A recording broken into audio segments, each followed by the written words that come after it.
Bismillahirrahmanirrahim. Assalamu alaikum students. Today we are going to discuss one of the greatest modern novelists, a female novelist, Virginia Woolf, and we are discussing her masterpiece To the Lighthouse and the themes in To the Lighthouse.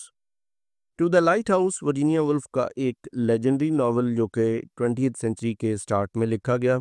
इसमें कई नए trends सामने आए। इसमें concept of time Virginia Woolf ने एक बिल्कुल नया दिया। इसमें स्ट्रीम ऑफ कॉन्शियसनेस का कॉन्सेप्ट जो है वो एक बड़ी परफेक्शन के साथ नज़र आता है।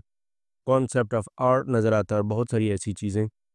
इसके प्लॉट जो है वो हम ऑलरेडी डिस्कस कर चुके हैं। सो लेट्स सी कि कौन कौन से ऐसे थीम्स और ज़्यादा मेजर आइडियाज़ हैं जो इस नावल में, ये एक रिप्रेजेंटेटिव नावल आप कह लें अर्ली 20th सेंचुरी का, जिसमें वर्जीनिया वुल्फ ने ऐसे कौन कौन से थीम्स जो हैं वो प्रेजेंट किए हैं। Virginia Woolf's modernist masterpiece explores life's profound questions through the Ramsay family's experiences. As we all know, it's the story of Mr. and Mrs. Ramsey and their family. The novel delves into time, perception, and human connections. Join us, we navigate the rich symbolic landscape and innovative narrative techniques that make this work a cornerstone of 20th century literature. So, चलिए start करते हैं। अगर हम सबसे पहले theme की बात करें तो here comes the concept of time or the passage of time.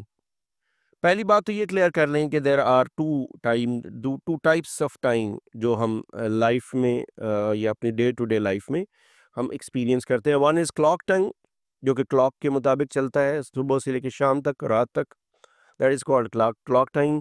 Second is psychological time. Psychological time हमारे वो टाइम है जिस पे हमारा माइंड चलता है। कहा जाता है कि mind moves neither logically nor chronologically. इंसानी दिमाग की कोई लॉजिक नहीं है, कोई क्रोनोलॉजी नहीं है। इंसानी दिमाग अपनी मर्ज़ी से चलता है। ये इंसानी दिमाग जो है ये अपनी मर्ज़ी से सोचता है, इसकी अपना मैकेनिज़्म है। ये चाहे तो पास्ट में चला जाए, चाहे तो प्रेज़ेंट में आए और ज़्यादा अरसा फ्यूचर में रहे। सो इसकी अपनी कोई लॉजिकल मूवमेंट नहीं होती। सो क्या क्लॉक टाइम क्या चीज़ है? It's rigid, measured moments contrasting with characters inner experiences. जो क्लॉक टाइम है ये रिजिड है, ये फिक्स है, मेजर्ड मोमेंट्स होते हैं और इनका इंसान के जो जो राइटिंग्स में हमारे यहाँ कैरेक्टर्स नज़र आते हैं उनकी इनर एक्सपीरियंसेस से कोई ताल्लुक नहीं होता। Psychological time fluid, elastic, perception varying with emotional states. जैसे जैसे इंसानी स्टेट ऑफ माइंड बदलती है ये टाइम बदलता चला जाता है। साइक्लिकल पैटर्न्स है। Return to the lighthouse represents time's circular nature.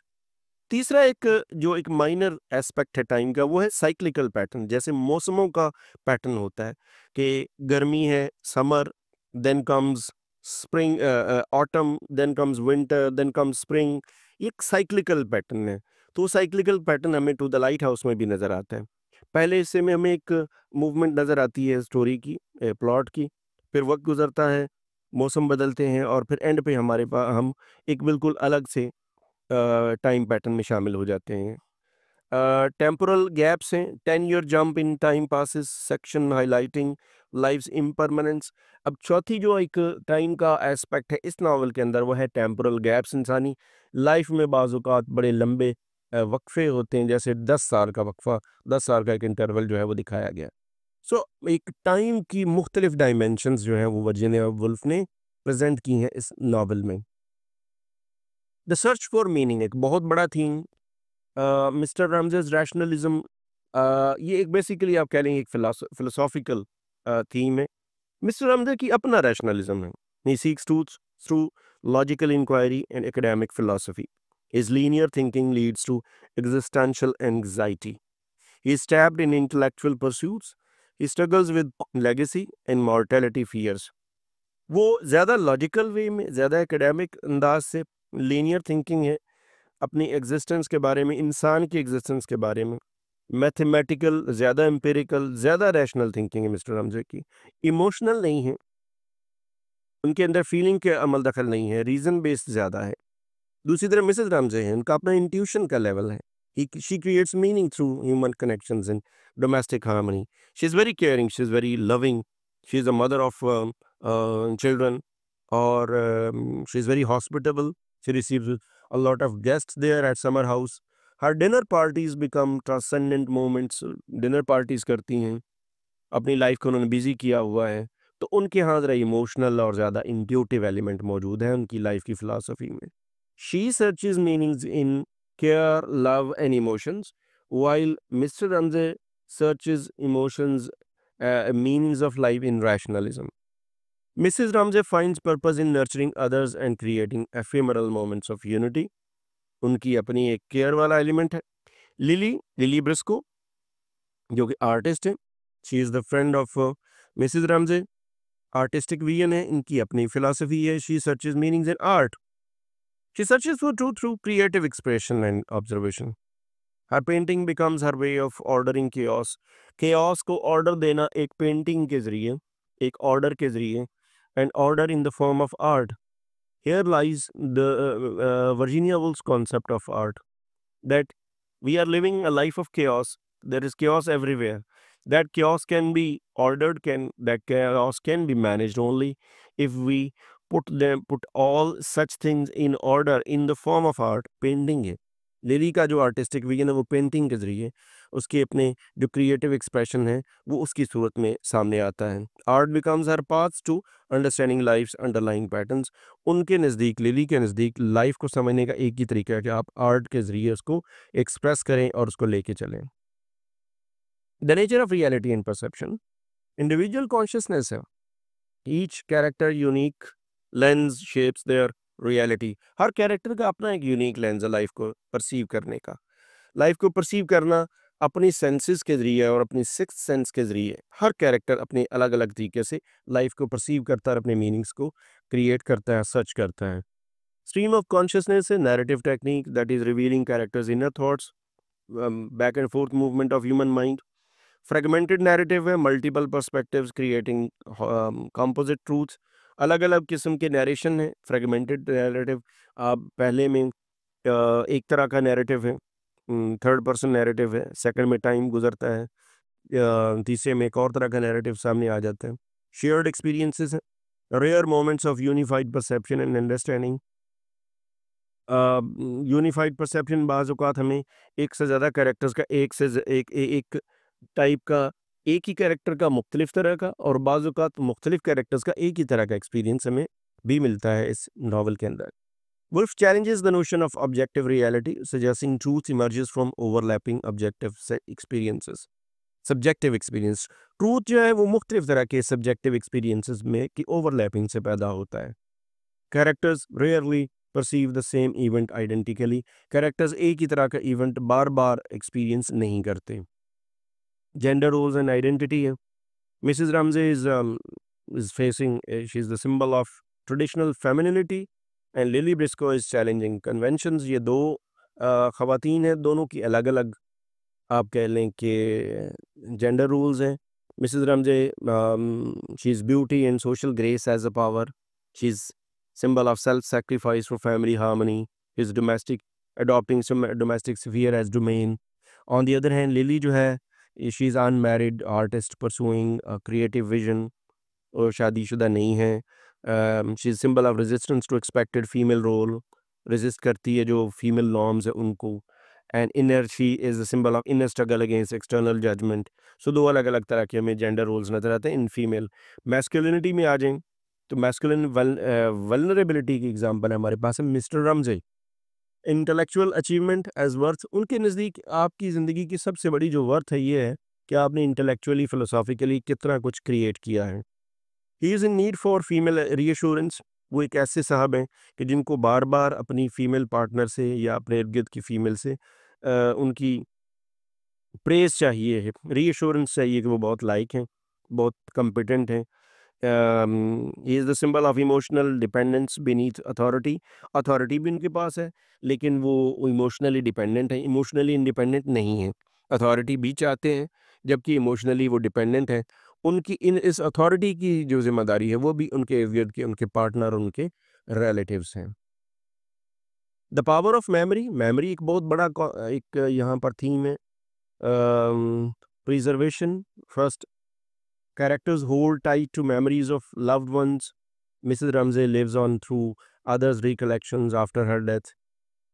Preservation of memory है, distortion है, past events change shape through the lens of present emotions, childhood memories shift with adult understanding.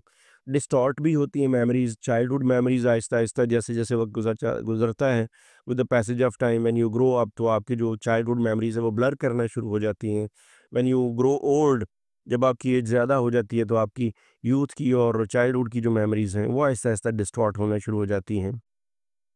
इसी तरह artistic transformation है. Lily converts memories into artistic vision. हर painting captures Mrs Ramsay's essence through personal remembrance. So यहाँ पर artistic transformation भी आती है, memory की एक किस्म है. कनेक्शन है.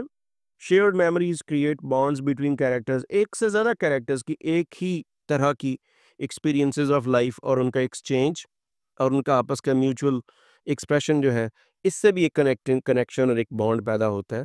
The final lighthouse journey unites past and present experiences. इसी तरह आर्ट को एक फॉर्म ऑफ ट्रांसेंडेंस भी प्रूव किया गया है. There is creative struggle. Lily's decade long battle with her vision. 10 साल तक वो एक पेंटिंग पे काम करती हैं. 10 साल तक वो एक आइडिया की तलाश में है which can inspire her to create a painting, to paint a painting, to create a piece of art. वो एक क्रिएटिव स्ट्रगल है. Moment of vision is there certainly, sudden clarity through artistic perspective. 10 साल के बाद वो mentally clear होती हैं और अपना जो पेंटिंग है उसको मुकम्मल करती हैं. Then there is transcendent completion. Art creating permanence beyond mortality. यहाँ पर एक बड़ा खूबसूरत एक कॉन्सेप्ट है, that is art versus art, जो कि कीट्स के यहाँ भी परमानेंस की अलामत है as compare to the mortality of human life. यहाँ पर भी ऑलमोस्ट सेम कॉन्सेप्ट है कि आर्ट जो है वो परमानेंट, इंसानी ज़िंदगी मॉर्टल है. मॉर्टेलिटी और आर्ट को एक दूसरे के साथ साइड बाय साइड रख के तो एक ट्रांसेंडेंट कंप्लीशन दिखाई गई है. To Lily's artistic journey Woolf suggest creation offers what philosophy can not. The final brush stroke represents a moment of harmony amid life's chaos. It is in fact the art which can create harmony in life as compared to the chaos created by human beings themselves. Art becomes a way to preserve fleeting human connections beyond that's reach. Art एक ऐसा इंसान के लिए यादगार और everlasting एक emotional moment बना सकता है, जो कि मौत को सामने रखते हुए, मौत की जैसी रियलिटी को सामने रखते हुए इंसानी ज़िंदगी को बहुत ज़्यादा आप कह लें कंसोलेशन दे सकता है. Then we see lighthouse as a symbol. Lighthouse is a symbol of destination.